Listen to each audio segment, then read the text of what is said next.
গেল কয়েক দশক ধরে হিমালয় সীমান্তের ৪,০০০ কিলোমিটার অমীমাংসিত ভূখণ্ডে সাংঘর্ষিক অবস্থানে ছিল বেইজিং ও নয়াদিল্লি। ২০২০ সালে হিমালয়ের পশ্চিমাঞ্চলে দুপক্ষের সংঘাতে ২০ ভারতীয় ও ৪ চীনা সেনা সদস্যের প্রাণহানি এ বৈরিতাকে আরও উস্কে দেয়। ভাটা পড়ে দ্বিপক্ষীয় বাণিজ্যে, নিষিদ্ধ করা হয় শতাধিক চীনা মোবাইল অ্যাপ্লিকেশনস।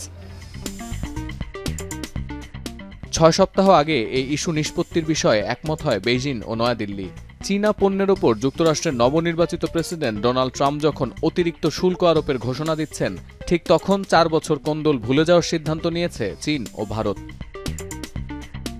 এর ৬ সপ্তাহ পর ভারতের পররাষ্ট্রমন্ত্রী এস জয়শঙ্কর যখন চীন ভারত সম্পর্কের পুনরুত্থান নিয়ে আশার বাণী শোনাচ্ছেন, তখন চলতি বছরের তৃতীয় প্রান্তিকে অর্থনৈতিক প্রবৃদ্ধির নিম্নগামিতা নিয়ে উদ্বেগ দেখা দিয়েছে মোদী প্রশাসনে। যদিও বিশেষজ্ঞরা ধারণা করছেন, ডোনাল্ড ট্রাম্প ক্ষমতা গ্রহণের পর ভারতের সাথে আমেরিকা ও চীনের সম্পর্কে একটি ভারসাম্য আসতে পারে। Trump presidency might actually not be too bad for India. In fact, in some respect, it might actually give India certain respites in some respects, particularly with respect to the way it reacts with China, the way it reacts to neighborhood. And if you recall, the last time when President Trump was around, towards the very end of his office, India and the United States were very close to working on a free trade agreement.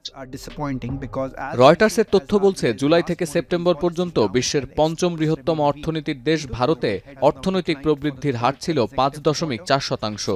গেল ৭ প্রান্তিকের তুলনায় যা সর্বনিম্ন। অথচ বছরের দ্বিতীয় প্রান্তিকে এই প্রবৃদ্ধি ছিল ৬.৭%।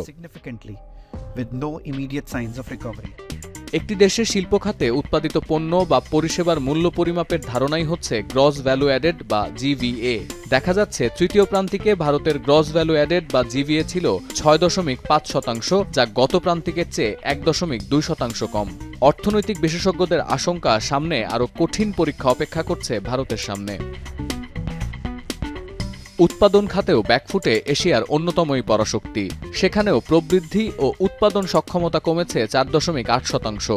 সব ধরনের পণ্যের দাম বেড়েছে ৬% হারে। এতে করে সীমিত হয়ে যাচ্ছে সাবান, শ্যাম্পু থেকে শুরু করে গাড়ি বাড়ি পর্যন্ত যাবতীয় পণ্যের বেচাকেনা। আরও উদ্বেগের বিষয়, গেল প্রান্তিকের তুলনায় এসব পণ্য তৈরির খরচও বেড়েছে ৬% হারে। লাগামহীন ব্যয় থামাতে বিপর্যস্ত মোদী প্রশাসন। চলতি বছরের জুলাই থেকে সেপ্টেম্বর পর্যন্ত সরকারি ব্যয় বেড়েছে ৪.৪%। যেখানে বছরের প্রথম প্রান্তিকের তুলনায় দ্বিতীয় প্রান্তিকে সরকারের ব্যয় ০.৪% কম ছিল। শুধু কৃষিখাতে কিছুটা আশার আলো দেখছে ভারত। বর্ষা মৌসুমে পরিমিত বৃষ্টি হওয়ায় এই খাতে বছরের দ্বিতীয় প্রান্তিকের তুলনায় ৩.৫% প্রবৃদ্ধির দেখা মিলেছে। এর মধ্যে নয়াদিল্লির নতুন মাথা ব্যথার কারণ ভারতীয় রুপির মান আশঙ্কাজনক হারে কমতে শুরু করা।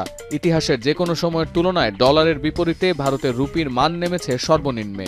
মঙ্গলবার ভারতীয় গণমাধ্যম ইকোনমিক টাইমস জানায়, এই প্রথম ডলারের বিপরীতে রুপির দর ৮৪.৭৫ নেমে এসেছে।